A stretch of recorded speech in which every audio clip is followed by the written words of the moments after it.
Okay guys, meron tayong unit dito. So ano lang ito, low mileage lang ito, nasa 1,000 lang ito.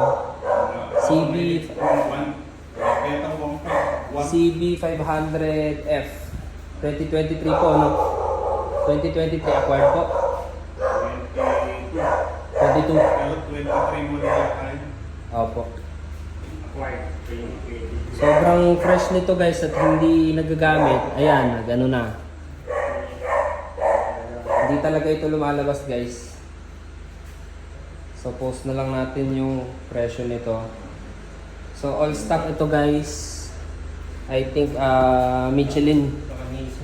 Naka-lowering kit na yun. Naka-lowering kit, stock exhaust.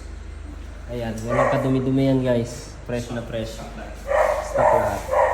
May free pa kayo cellphone holder. So ayan, lagay na lang natin yung presyo guys. Basa-basa na lang sa post ha. Huwag tanong ng tanong. Basa-basa sa post. CB500F 2022 acquired.